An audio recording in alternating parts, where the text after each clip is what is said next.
Rebonjour à toutes et à tous. J'espère que le repas a été bon. Moi, je l'ai trouvé pas mal. Donc, on se retrouve là pour une conférence sur la thématique de la cybermalveillance. Et notamment, on est très heureux d'avoir aujourd'hui Laurent Verdier, qui travaille pour cybermalveillance.gouv.fr, qui est une entité du gouvernement pour aider les usagers qui sont victimes de cybermalveillance. Et donc, je vais le laisser présenter un peu tout ce qu'il est possible de faire en les sollicitant, à la fois pour le public, mais aussi pour des personnes qui accompagnent le public pour les aider à sensibiliser. Merci Jolan. Bonjour à toutes et à tous. Donc Laurent Verdier, directeur du pôle sensibilisation et projets pédagogiques au sein du groupement d'intérêt public ACIMA, Action contre la cybermalveillance, qui opère la plateforme cybermalveillance.gouv.fr et qui constitue, comme cette très belle diapo d'intro le mentionne, le dispositif national de sensibilisation, de prévention et d'assistance aux victimes de cybermalveillance. Alors tout d'abord, je tiens à dire que le titre de cette conférence n'est pas complètement exact. Je vais vous parler des risques numériques, mais je ne vais pas vous apprendre à sensibiliser le public. Parce que vos publics, je ne les connais pas. Ça, c'est la première chose. Et c'est votre valeur, votre métier de savoir comment justement les sensibiliser. Il y a 2 semaines, j'étais à Chambéry pour le numérique en commun. La semaine dernière, j'étais à Rennes pour un événement grand public axé également sur l'inclusion et la médiation numérique. J'aime à dire que cybermalveillance.gouv.fr n'est pas un dispositif de l'écosystème de l'inclusion et de la médiation. Alors on va voir ensemble, notamment par rapport à nos conditions de création, ce qui a fait que dans notre ADN, entre guillemets, effectivement, il y a un souci d'accessibilité, mais à aucun moment, je ne prétendrai, ni une quelconque personne de mon équipe, dire comment vous devez parler et sensibiliser vos usagers aux risques numériques pour la bonne et simple raison que vous êtes les seuls à le savoir, avec votre savoir-faire, votre expérience. Et c'est justement toute cette humilité, entre guillemets, qu'on a voulu mettre dans la mallette cyber, que nous avons conçue avec des acteurs de l'inclusion et de la médiation, tout simplement parce que ce n'est pas notre métier de base. Et à chaque fois que je me retrouve avec ma belle-mère et son ordinateur, je me rends compte que je ne suis pas un médiateur. C'est important de le dire. C'est important de le dire. Donc un grand merci déjà à Résine, au Forum Résine Lyon et à la métropole de Lyon, de nous accueillir pour ce très bel événement. J'ai vu la programmation, vous avez de la chance, il faut en profiter. Et en plus, le site est très très chouette. Si je ne m'abuse, c'est le seul théâtre flottant d'Europe, c'est ça, Yolan? Exact. Très bien, c'est dit. Ou à peu de choses près, c'est dit. J'ai donc jusqu'à 14h50, je vais essayer quand même de faire les choses de manière assez synthétique pour qu'on puisse avoir un temps d'échange. Parce qu'autre chose d'important, ceci est tout sauf un cours magistral. Je suis là pour échanger, pour prendre en compte vos problématiques, pour essayer d'améliorer nos outils, le cas échéant. Mais c'est très important, ce n'est pas du tout quelque chose de descendant. Le menu du jour, ce que je vous propose, un petit rappel. Alors je vous rassure, on n'est que 17 au sein de ce dispositif national, donc je ne vais pas vous assommer sur les organigrammes. Les missions et les publics, qui sommes-nous en fait, à partir de quels besoins opérationnels on a été créé à cybermalveillance.gouv.fr? Qu'est-ce qu'on perçoit comme menace? Aujourd'hui, avec plus d'1 200 000 parcours d'assistance victimes réalisés depuis notre lancement en 2017, un peu de notre histoire avec l'écosystème de la médiation, puisque la première fois que je suis apparu à un numérique en commun, c'était celui d'Angoulême et tout le monde m'a accueilli comme le Messie. C'était très surprenant. Oh, cybermalveillance.gouv.fr, enfin quelqu'un en chair et en os. Et on verra pourquoi, derrière, est née l'idée de la mallette, notamment par rapport aux premières remarques que j'ai eues ce jour-là de la part de vos collègues médiateurs et médiatrices. La mallette cyber, l'aventure dans laquelle on s'est lancé avec la NCT et la Mednum. L'importance effectivement de la sensibilisation en matière de prévention, de jalons, entre guillemets, et surtout l'intérêt que nous trouvons, parce que nous avons un intérêt, nous sommes intéressés à cybermalveillance.gouv.fr, de s'adresser aux acteurs professionnels de la médiation et de l'inclusion. C'est avant tout, et je le dis et je le répéterai, c'est de pouvoir porter notre protection de la population aux 16 millions de nos concitoyens aujourd'hui qui sont à la ramasse, qui sont sur le bord de la route au niveau du numérique. Ces personnes, nous ne les touchions pas avant, on ne les touche pas aujourd'hui, et si un jour on les touche, ça sera grâce à vous. Et c'est ça qui est important, c'est leur protection. Je ne dis pas d'être paranoïaque, je ne dis pas d'être schizophrène, je dis simplement de pouvoir passer à ces populations un certain nombre d'éléments de vigilance pour mieux les protéger, parce que vous vous doutez bien que quand on est en décrochage avec le numérique, on est une victime d'autant plus facile pour les attaquants. Et tout le problème, toute la problématique pour nous est là. C'est moi qui fais ce son affreux? C'est dehors bon. Oui, chanter. Et les liens, et quelques liens et ressources utiles. Et toi, normalement... Alors, je ménagerai des pauses pour lesquelles vous aurez la possibilité de poser des questions sans aucun problème. Sans remonter à l'Antiquité grecque, je vous passerai ça, cybermalveillance GouverFR, en fait, est né d'un besoin à l'origine opérationnelle. En 2015, quand nos autorités ont conçu la stratégie nationale pour la sécurité du numérique, ils se sont rendus compte, avec horreur, j'aime à l'imaginer, qu'aucun dispositif d'État, mais pas que, parce qu'on verra ce qu'est le groupement d'intérêt public, ce n'est pas que l'État, c'est ça qui est intéressant. Aucun dispositif, notamment avec l'État, n'existait pour protéger 3 types de populations. Le grand public, les PME, les TPE et les collectivités territoriales. Et ceci pour 3 missions essentielles. La première, je ne sais pas si vous la connaissez, ce n'est pas forcément la plus connue, c'est une mission d'assistance en ligne. Quelle que soit la victime qui est victime ou qui pense l'être d'une cybermalveillance, quelle qu'elle soit, ça peut être une arnaque à la fausse livraison de colis, ça peut être un faux ordre de virement, ça peut être du cyberharcèlement, peut venir trouver de l'aide et de l'assistance sur cybermalveillance.gouv.fr par le biais d'un parcours d'assistance victime intégralement en ligne, au terme duquel, à ma connaissance c'est unique en Europe si ce n'est au monde, cette victime peut être mise en relation avec l'un de nos 1200 prestataires informatiques référencés sur le territoire national et ainsi obtenir une assistance quasi immédiate pour remédier, pour réparer ses supports, ses terminaux, son ordinateur, son téléphone portable. Deuxième mission, alors celle pour le coup je pense qui est la plus connue à votre niveau, c'est celle qui va consister à concevoir des contenus sur l'actualité des menaces, sur qu'est-ce qu'une cybermalveillance, des outils de sensibilisation également. Et là, dès le départ, en 2017, notre ligne éditoriale a été clairement définie par l'ANSSI, l'Agence nationale de la sécurité des systèmes d'information, et le ministère de l'Intérieur qui ont copiloté notre création, c'est que nous devons être compris par le plus grand nombre. Ça veut dire quoi? Ça veut dire pas d'acronyme, pas d'anglicisme, pas de nom de technologie. Et si possible, des petites images. Depuis 7 ans maintenant, nous tenons ce pari et tous nos contenus, je pense, j'espère, je suppose que vous les connaissez, fiches mémo, fiches réflexes, articles, infographies, tiennent cette ligne éditoriale. Et vraiment, je rends hommage à notre équipe contenu qui, au jour le jour, quotidiennement, alimente la plateforme avec ses contenus dans une optique d'être compris. Comment demander à quelqu'un d'adopter des bonnes pratiques et d'agir de manière vigilante ou responsable avec ces outils numériques s'il ne comprend pas les enjeux? Tout est là.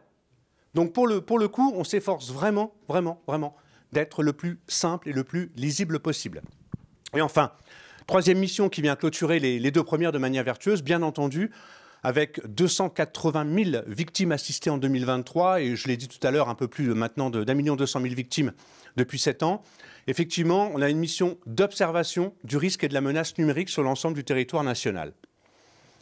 Alors, j'ai dit que l'État n'était pas seul. Au contraire, en fait, effectivement, au sein du groupement d'intérêt public, qui est vraiment un moule flexible pour travailler ensemble et de manière collaborative, il y a effectivement les pouvoirs publics, ministère de l'Éducation nationale, de l'Intérieur, de la Justice, de l'Économie et des Finances, des Armées, j'en oublie sûrement.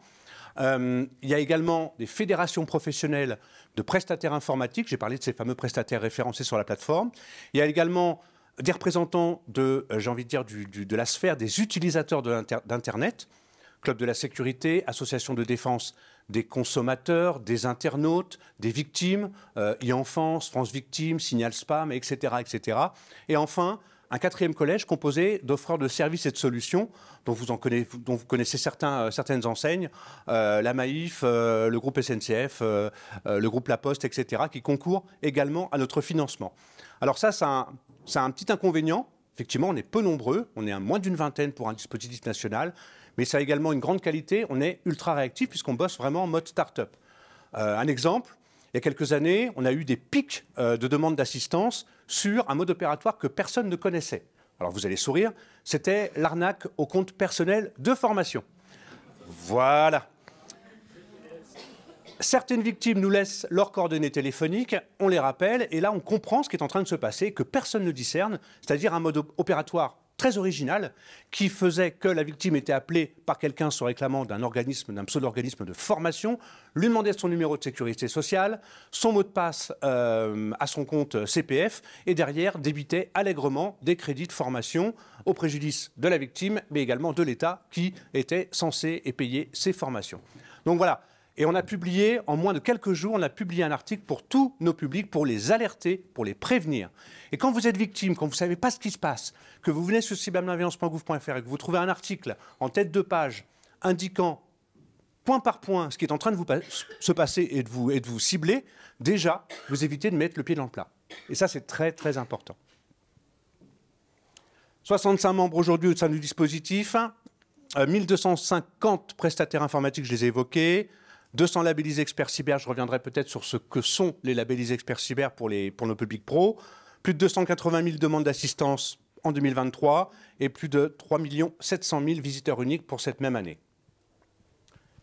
Avant qu'on rentre dans le bois dur, est-ce que vous avez des questions, des interrogations par rapport à ce que je viens d'expliquer sur ce que nous sommes?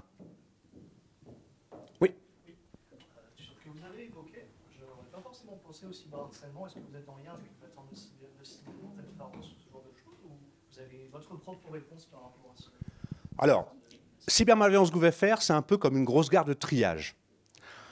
Nous n'allons nous-mêmes pas proposer des plateformes de signalement, de plainte, etc. Nous allons, en fait, quand la victime vient d'établir son diagnostic, c'est le tout début du parcours d'assistance victime, on met un nom sur la cybermalveillance et derrière, effectivement, on lui adresse un ensemble de recommandations d'urgence.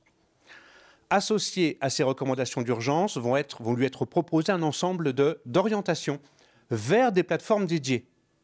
À l'exemple de e-enfance du 3018. Moi, je serais bien incapable de prendre au téléphone quelqu'un qui est victime de cyberharcèlement. Par contre, e-enfance, c'est leur boulot. Ils ont des écoutants, ils savent le faire. C'est leur expertise. Donc, du coup, on oriente très rapidement la victime en lui proposant le numéro de e-enfance. Ça peut être Thésée, ça peut être Pharos, ça peut être la brigade numérique de la gendarmerie nationale, ça peut être Signal Spam, etc., etc., etc. Donc, on est une sorte de gare de triage. J'ai répondu à votre question? Donc, pas de scoop. L'hameçonnage. Faux mail, faux SMS, appel téléphonique bidon, par le biais duquel un interlocuteur tente de se faire passer pour un correspondant de confiance. Et surtout, qui va tenter d'obtenir de la part de la victime un mot de passe, un document confidentiel, la faire cliquer sur un lien, la faire rappeler un numéro de téléphone. En fait, tout est là. Tout est dans la mise en scène, dans la tromperie, dans l'arnaque, entre guillemets, au sens le plus noble du terme. L'hameçonnage, c'est ça. Il est loin, effectivement, le temps où on avait des mails mal ficelés, avec des chartes graphiques qui bavaient, 3 fautes d'orthographe par mot. Aujourd'hui, c'est terminé. Vous le savez tous et toutes. Vous en recevez régulièrement, non seulement sur votre ordinateur, mais aujourd'hui sur votre téléphone. Aujourd'hui, c'est très, très bien fait. Et surtout, ça joue énormément sur le comportemental. Peur, anxiété, culpabilité, intérêt, passion. Tout est fait par les attaquants qui sont avant tout, il faut le dire, des feignants. Il est plus facile d'essayer d'influencer quelqu'un que de coder un programme qui devra contourner les dispositifs de sécurité d'un équipement labellisé par l'ANSSI. Il ne faut pas se leurrer. Donc, ils vont tenter de jouer vraiment sur nos sentiments, sur l'aspect humain. Donc, c'est vrai que, clairement, par rapport à ces arnaques, j'ai envie de dire au chalut, l'utilisateur, l'usager, est au centre de la problématique. Il en est également la clé, selon moi. C'est ça qui est important et c'est là aussi que je veux faire passer des messages à vous qui vous adressez à des usagers en difficulté avec le numérique. Piratage de comptes en ligne. Deuxième menace. Alors j'ai mis les 3 publics volontairement parce que ça me semble important aussi d'avoir une vue d'ensemble. Pour vous dire que les particuliers, certes, sont ciblés, mais ne sont pas les seuls. On pense particulièrement aux PME, TPE, associations, mais également aux petites et moyennes collectivités. Le piratage de comptes en ligne, nous avons tous démultiplié les accès, les services, notamment en ligne, depuis les confinements qui ont marqué la crise sanitaire.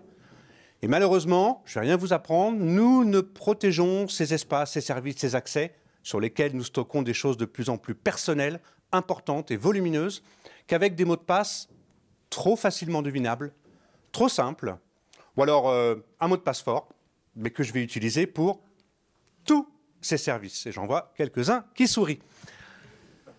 C'est dire que si les attaquants se procurent d'une manière ou d'une autre ce mot de passe, même fort, ils rentrent en pleine possession de nos identités et de toutes nos activités numériques.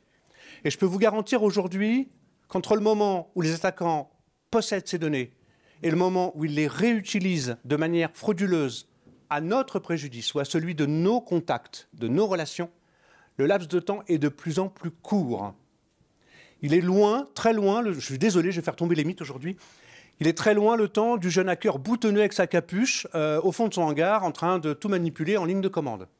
Aujourd'hui, on a affaire à des businessmen, à des bandes organisées, hiérarchisées, qui agissent de manière très rapide et très efficace. Ça, il faut vraiment, vraiment l'avoir à l'esprit. Et enfin, dernière marche du podium pour les particuliers, ce qu'on appelle l'arnaque au faux support technique. Est-ce que quelqu'un peut m'en dire plus? Qu'est-ce que c'est que ce drôle de truc? Ça vous dit rien? Oui. C'est l'histoire de il y a une panne sur votre ordinateur et cliquez sur le... Oui, tout à fait. C'est tout à fait ça. Vous naviguez tranquillement sur un site, soudain une fenêtre très anxiogène de votre navigateur s'ouvre et ne se ferme plus. Pour vous dire que là, attention, votre ordinateur est infecté, il est attaqué, vos données sont en danger. Heureusement, Microsoft, Windows, Apple, Amazon, je les cite dans le désordre, vous propose un gentil numéro de téléphone, appel gratuit, mais ça ne va pas le rester longtemps, par le biais duquel vous allez pouvoir obtenir un dépannage rapide.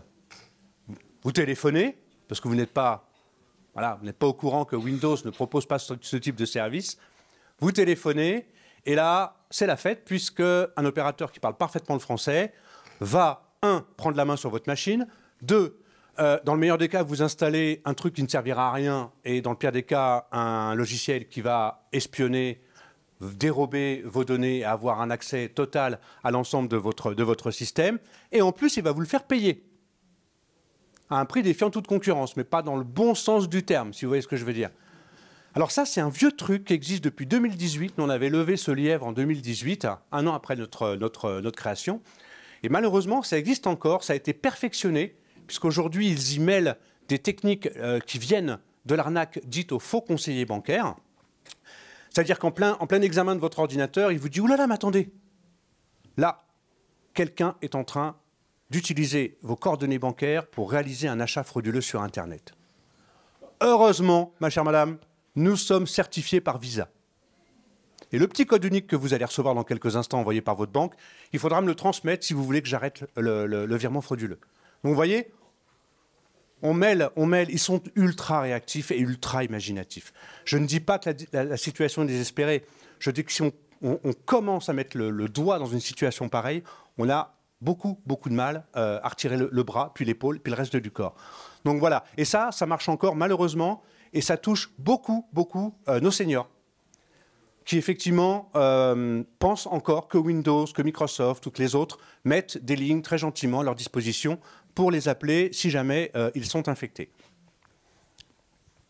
Alors un petit focus sur les particuliers. Comme je l'ai indiqué, ça c'est toujours pour 2023, mais les proportions, si, la seule proportion qui risque d'évoluer, c'est la dernière, c'est la fuite de données personnelles, puisque vous n'êtes pas sans ignorer qu'en début d'année 2024, on a eu quelques grosses affaires, notamment avec les opérateurs de mutuelles, entre autres France Travail, qui a occasionné des fuites massives de données. Sinon, les tendances sont malheureusement toujours les mêmes. L'hameçonnage majoritaire, le piratage de comptes en ligne, le faux support technique, les programmes malveillants, donc tout ce qui est virus, et la fuite de données personnelles. Par rapport à ce que je viens d'évoquer, est-ce que vous avez des questions ou des remarques? Alors, le fil est assez long. Ah, merci. Quand vous dites les programmes malveillants, donc vous entendez les virus, choses comme ça, parce qu'il me semblait que ça avait tendance un peu à baisser, notamment avec Windows Defender qui est relativement efficace. Donc. Alors, quand on dit programme malveillant, nous, on se fie au diagnostic que fait chaque victime sur cybermalveillance.gouv.fr. Alors, dans la mesure où elle le sait, elle pourra l'indiquer avec justesse, mais effectivement, nous, on préfère appeler ça de manière générique des virus, mais ça peut être des capteurs de frappe, ça peut être des infostealers, ça peut être... voilà, c'est des programmes dont les fonctionnalités profitent à un tiers, en gros. Hein. Mais nous sommes, pour cela, nous sommes très dépendants du diagnostic effectué avec la victime, et elle-même, parfois, hésite un petit peu au niveau des termes. Alors, nous n'avons pas attendu de rentrer en relation, heureusement, avec les acteurs, les professionnels de l'inclusion et de la médiation, pour travailler au bénéfice du grand public. Même si j'aime à penser que le grand public, c'est très compliqué à définir. Quelle classe d'âge, des gens qui travaillent, des gens qui ne travaillent pas, des gens en recherche d'emploi, des seniors, des cadres dynamiques, des actifs numériques, des jeunes. Vous n'êtes pas sans ignorer que les jeunes, c'est peut-être aujourd'hui le public le plus compliqué, puisqu'ils ont leur propre code, ils utilisent des outils que je ne connais même pas, avec des noms que j'ignore complètement. Et c'est effectivement des publics qui sont difficiles à toucher. Alors nous, on essaie vraiment de passer à chaque fois, soit par des médias comme France Télévisions, avec des consommags, soit par des forums des associations. Voilà. Tous les vecteurs nous intéressent et c'est un petit peu dans cette optique-là. On fait des webinaires avec nos membres, notamment des associations de défense des consommateurs. Et c'est dans cette optique-là qu'on produit un maximum de choses. Au fait, bon cybermois à toutes et à tous. Eh oui, non, mais j'en parle à la fin, mais j'y pense soudain. J'ai cet éclair de lucidité. Bon cybermois à tous, puisque je vois le cyberguide famille qui fait l'objet d'un quiz depuis le 1er octobre sur la plateforme cybermalveillance.gouv.fr et que je vous invite à aller challenger pour gagner des lots et surtout affermir votre culture numérique. Donc voilà, on publie beaucoup de contenu. On est le premier à notre connaissance producteur de contenu de sensibilisation au niveau francophone. Et on espère qu'effectivement, l'ensemble de ces contenus peuvent aider nos relais associatifs, grand public, dans les écoles, au niveau effectivement de l'écosystème de l'inclusion et de la médiation, à mieux sensibiliser leurs usagers. Comme je l'ai dit,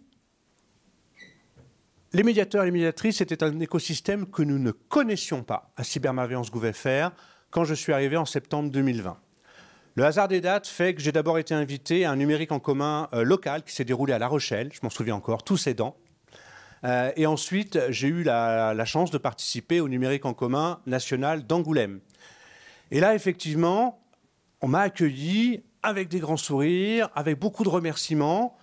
Alors, on aime à penser qu'on a une bonne notoriété à cybermalveillance, mais il ne faut pas exagérer.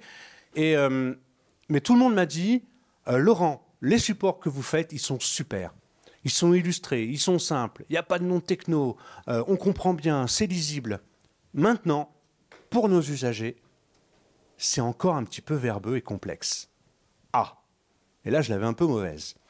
Et c'est vrai que cette idée ne m'a jamais quitté et qu'on a pu en discuter avec la NCT quand celle-ci est devenue membre du dispositif, l'a intégré fin 2021 pour le devenir officiellement début 2022. Et surtout, qu'elle nous a demandé de réfléchir à une mallette destinée à outiller et à permettre donc aux professionnels de l'inclusion et de la médiation de pouvoir mieux sensibiliser de manière adaptée leurs différents usagers. Alors une petite page de pub, puisque je pense que vous connaissez la plateforme de la NCT sur le numérique d'intérêt général, donc les bases. Et bien entendu, comme PIX, comme e-enfance, comme la CNIL, on a aujourd'hui notre base sur les bases à votre entière disposition. J'ai oublié de le dire tout à l'heure, mais ça va mieux en le disant quand même. Tous nos contenus sont gratuits. Tous nos contenus sont gratuits. C'est important. On est vraiment dans le cadre d'une mission d'intérêt général et à notre niveau, l'intégralité des contenus que je vais évoquer et tous les autres sont en libre téléchargement sur la plateforme cybermalveillance.gouv.fr et ils sont en licence ouverte Etalab 2.0.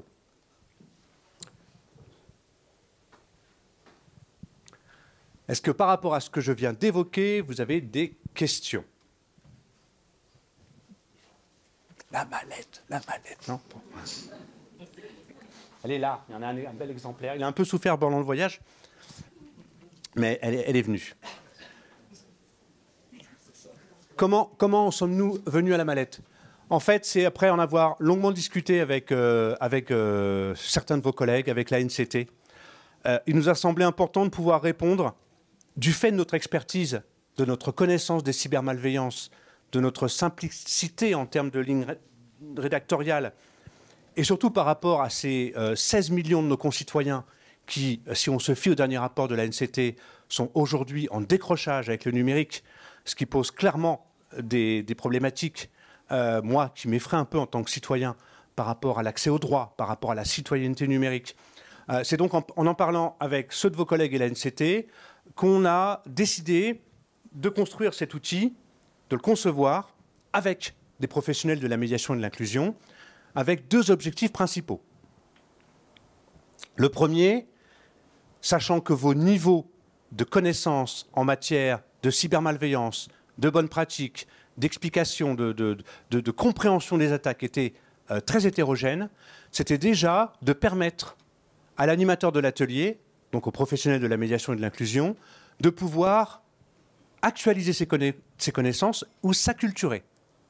Ça, c'était le premier défi que nous a donné l'ANCT. Et effectivement, j'avais vu, en voyageant un petit peu et en participant à plus en plus d'événements au sein de cet écosystème, que les niveaux pouvaient être énormément variés. Alors effectivement, souvent, j'ai assisté à plusieurs réunions de coordination au niveau des conseils numériques. Il y a toujours celui au fond de la salle avec son ordinateur rempli de stickers, là. On le voit bien, celui-là. Il n'a pas besoin de mes services, lui. Il maîtrise bien, il connaît bien nos sous-sailles. Par contre, effectivement, il y a beaucoup de profils différents. Je rends hommage notamment à la conseillère numérique qui tourne avec son camping-car dans le département de l'Aube, si ma mémoire est bonne, sur les 30 villages qu'elle a en compte. Et elle, effectivement, les cybermalveillances, c'est pas son truc.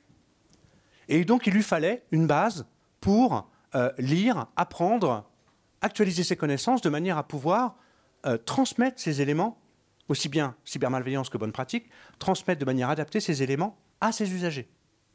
Et enfin, effectivement, le deuxième objectif, je l'ai évoqué, c'est celui d'améliorer la protection, d'étendre cette protection pour des personnes qui ne viennent jamais sur la plateforme cybermalveillance.gouv.fr de ces 16 millions de nos concitoyens qui sont en décrochage avec le numérique. Alors, nous avons conçu, parce que moi j'adore bosser, mais je rentre bosser pour rien. Le but, c'était d'éviter de fabriquer un truc qui finirait à caler les meubles. Ah bah oui, mais dites-moi qu'il n'en existe pas. Merci. Qui éviterait de caler les meubles et dont personne ne se servirait. Alors en fait, l'objectif, il était simple à notre niveau, c'était profiter du numérique en commun de 2022 qui se déroulait à Lens pour mettre en ligne un formulaire adressé à tous les acteurs de la médiation et de l'inclusion, sans distinction de conseillers numériques, de médiathèques, de ceci, de cela. Excusez-moi, je suis nul en écosystème, mais c'est ce qui me vient à l'esprit. Pour obtenir de leur part déjà un cahier des charges initial avec quels sont vos besoins terrain aujourd'hui en tant qu'acteur de la médiation vis-à-vis de vos publics. Pour nous, c'était super important. On avait besoin de cette base initiale pour pouvoir déjà faire une première proposition en version bêta de ce que pourrait être la mallette. Et on l'a fait. Près de 700 formulaires ont été complètement remplis. Et voilà le cahier des charges qui est sorti de l'analyse de tous ces formulaires qui ont été mis en ligne pendant 3 mois, donc entre le NEC, Lens et puis la fin de l'année. Tout d'abord, le souhait d'avoir une mallette au format hybride. Le numérique, c'est bien, les écrans, c'est bien, mais, mon cher Laurent, voilà ce qu'on veut, nous, du matériel, du physique aussi pour nos usagers, c'est-à-dire pouvoir monter un atelier dans une salle, sans écran, sans téléphone. Ça semblait super important.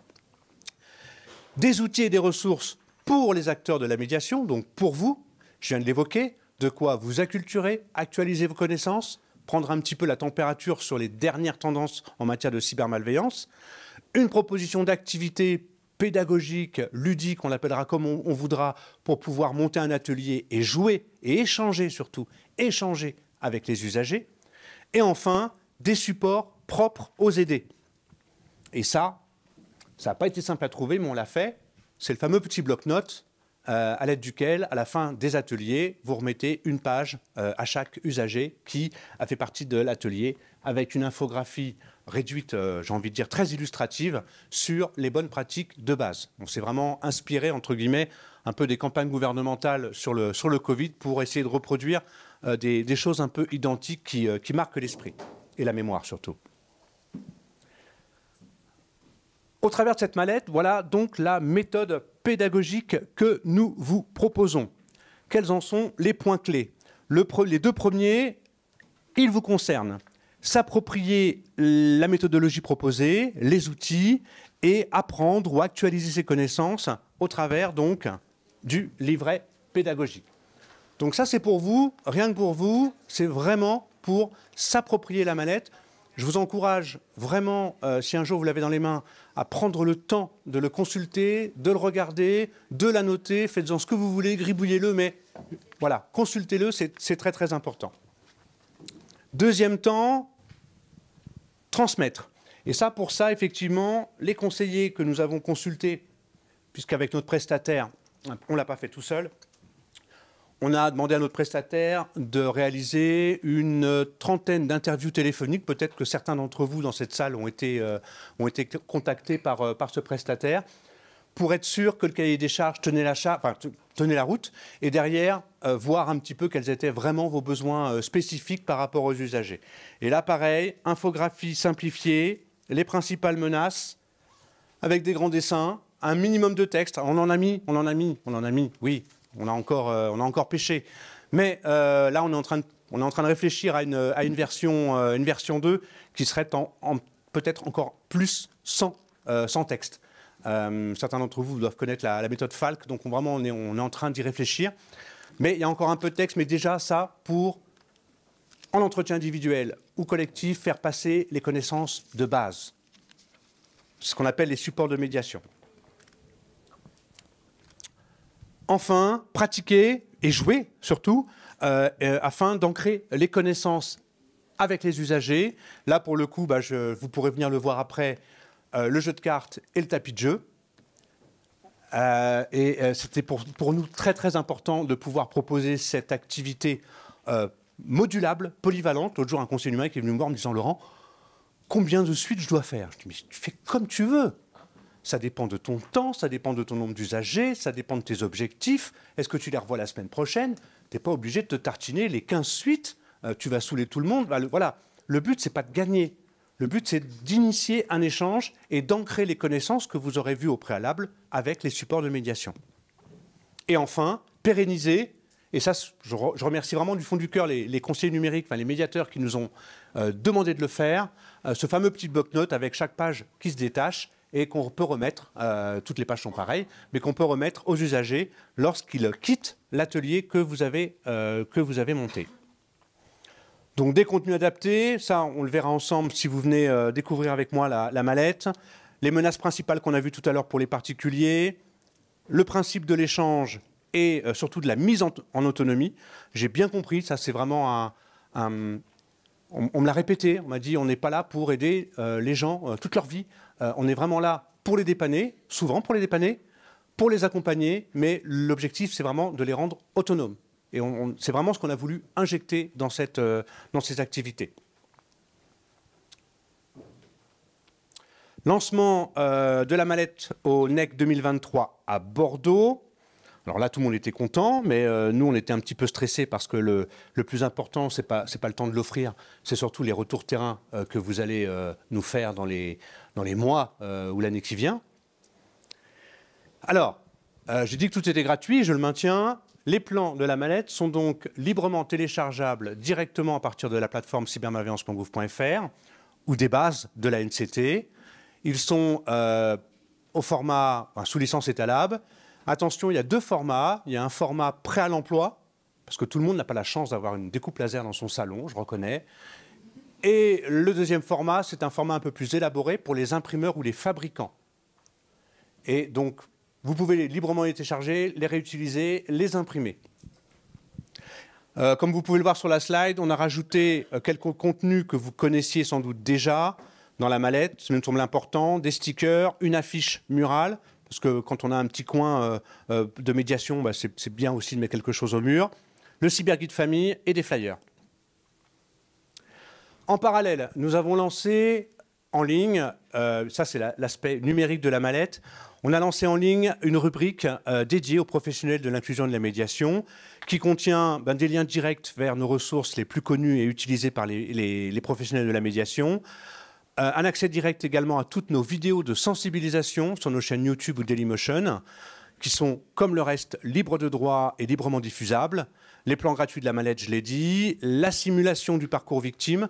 Alors ça, c'est important parce que j'estime que vous pouvez être amené avec vos usagers à vouloir leur montrer comment se déroule un parcours d'assistance victime sur cybermalveillance.gouv.fr. Et donc sur cette page-là, vous avez un bac à sable qui vous permet de simuler complètement tous les paliers du parcours d'assistance, comme je l'ai évoqué tout à l'heure, avec les recommandations d'urgence, le diagnostic, recommandations d'urgence, propositions d'orientation et mise en relation avec un prestataire référencé.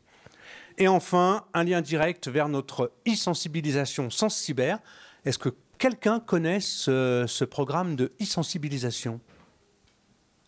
Ah bah, Jolan, je ne suis pas venu pour rien. Et bien maintenant, vous le connaissez. Le 26 mars, on a mis en ligne sur cybermalveillance.gouv.fr une e-sensi qui ne concurrence pas le MOOC de l'ANSSI, avec du haut de ses 19 heures, qui fait 1h50, qui est fidèle à notre ligne éditoriale, simple, accessible, réalisable sans aucune connaissance technique préalable. On a essayé de la faire dynamique, amusante, attrayante. Je vous laisse la découvrir sur simple inscription. Hein. Je vous laisse la découvrir et nous faire les retours. Quelques recommandations dans les quelques minutes qui me restent. Vous aurez cette présentation, donc je ne vais pas m'y éterniser. Je pense que le plus important quand on pense être victime d'une cybermalveillance, et c'est vraiment le message que vous devez faire passer à vos usagers, c'est de ne pas rester tout seul la tête dans son écran. En parler à un ami, à un tiers de confiance, à un médiateur, à un écoutant. S'informer ailleurs, se rendre compte qu'on n'est pas seul dans ce cas-là. Le pire qu'on puisse faire, c'est d'être prisonnier de son écran, les yeux rivés là-dessus, en pensant avoir fait une bêtise et aggraver la situation. Je me permets d'insister parce qu'aujourd'hui, tout est fait pour, par rapport aux différents types d'arnaques qu'on perçoit à cybermalveillance, notamment sur l'aspect culpabilité et anxiogène. C'est très très important. Ne pas rester seul. Et bien sûr, s'informer, signaler le mail ou le SMS frauduleux dans une optique d'intérêt général, mais avant tout, vraiment, ne pas rester seul et réfléchir avant d'agir quand cela reste possible. Important aussi, on se rend compte parmi nos publics qu'aujourd'hui, on a de plus en plus de mal à prioriser et à donner, j'ai envie de dire, des degrés de sensibilité adaptés aux données que l'on possède, savoir où elles sont et surtout sécuriser les envois, des envois qui doivent être proportionnels par rapport aux éléments demandés.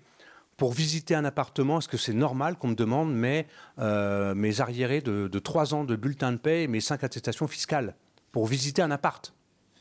Pour visiter un appart. Alors je sais que parfois la concurrence est dure, notamment pour nos amis étudiants, mais voilà, il existe aujourd'hui des plateformes qui vous permettent de sécuriser ces documents, comme Filigrane, comme dossier sécurisé. Il ne faut pas se priver de le faire, puisque malheureusement, parfois, ces documents sont très rapidement réutilisés dans une optique frauduleuse. SensCyber, je l'ai évoqué, 3 modules, comprendre les menaces, agir au quotidien pour mieux m'en protéger, aussi bien de manière transverse que dans mes usages spécifiques, téléphone portable, réseaux sociaux ou encore distinguo entre mes usages pro et mes usages perso. Et enfin, ça a été le module le plus compliqué à faire, parce que c'est celui sur lequel on avait le moins de documentation et de retour d'expérience, c'est comment devenir à son tour un relais parce que je suis convaincu, et je pense que toute l'équipe se joint à moi pour le dire, qu'il n'y a pas de sécurité si elle n'est pas collective. Et là, il y a vraiment des enjeux également par rapport au fait qu'on se doit, entre guillemets, de parler, d'informer et d'être vigilant aussi vis-à-vis de son entourage, de sa sphère privée comme de sa sphère professionnelle.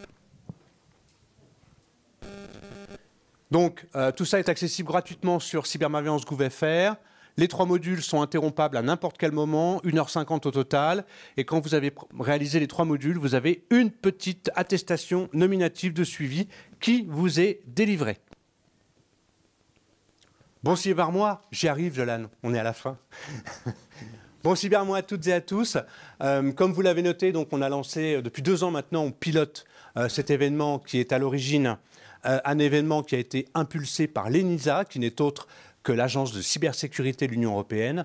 En fait, l'événement est clair.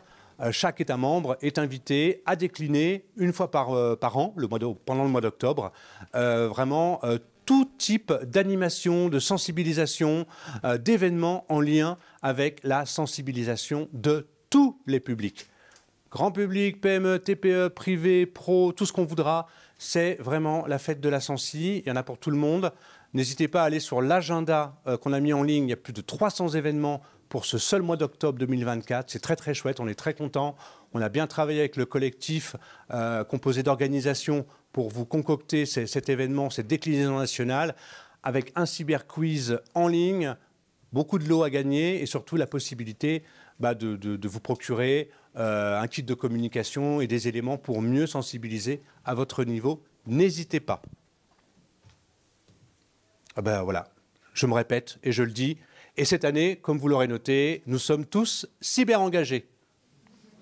Quelques liens utiles que vous pourrez trouver avec cette présentation. J'ai noté les nouveaux services de beta.gouv.fr. Le hasard des dates veut qu'hier, j'ai participé, je suis intervenu pour une réunion du réseau d'inclusion numérique de la ville de Paris, au cours duquel des personnes de France Travail présentaient la nouvelle plateforme Dora. Vous connaissez ou pas ? Alors, je leur ai promis d'en parler, mais moi-même ne connaissant que très peu, apparemment, c'est vraiment une plateforme qui propose tout un ensemble de services liés à l'inclusion et à la médiation. C'est beta.gouv qui fait ça aussi. La dame l'a présenté très rapidement hier. Donc, je vous invite à aller découvrir cette plateforme qui a l'air très, très bien faite en matière de recensement, d'organisation et de services pour les personnes en difficulté avec le numérique. Et le meilleur pour la fin, non, ce n'est pas du phishing. C'est un QR code, c'est une technologie qui a fait ses preuves. L'arnaque, c'est au bout du QR code, si jamais, bien entendu, il est utilisé à des fins frauduleuses, ce qui n'est pas le cas ici. Merci beaucoup pour votre attention et je reste à votre disposition pour toutes les questions que vous jugeriez utiles de me poser. Merci.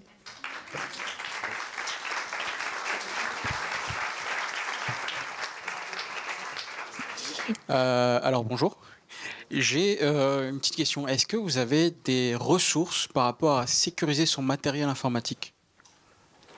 Par rapport à la sécurité sur le matériel informatique. Sur le matériel informatique. En fait, on en a très très peu puisque, comme je vous l'ai dit, nous on vise vraiment le comportemental. Les ressources logicielles et matérielles sont souvent figurent dans les notes techniques et dans les manuels de l'ANSSI. Donc l'Agence nationale de la sécurité des systèmes d'information, excusez-moi, qui est l'autorité nationale dans ce domaine et donc qui évoque des choses à l'état de l'art. À notre niveau, on les évoque, mais de manière très très macro.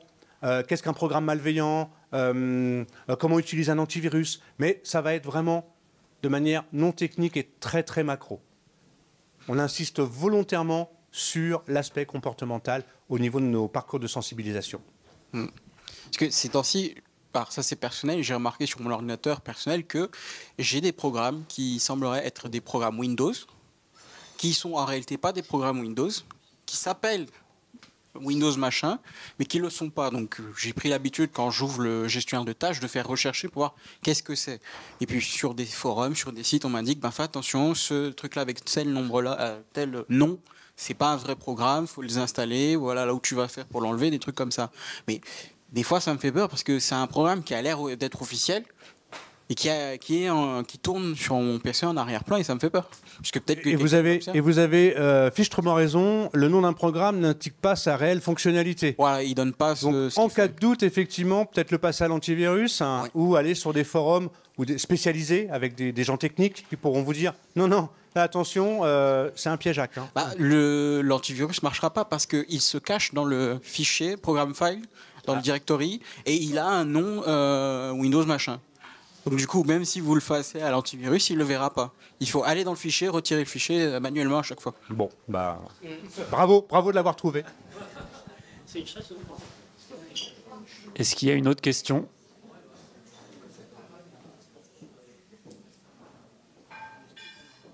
Non, bah, s'il n'y a pas d'autres questions, donc je vous rappelle qu'il y a le stand pour découvrir la mallette qui va être mis en place au niveau de la salle Horizon, là où vous avez déjeuné. Et puis, sinon, bah, merci encore Laurent pour la présentation. Et merci pour l'invitation. Bonne continuation à tous.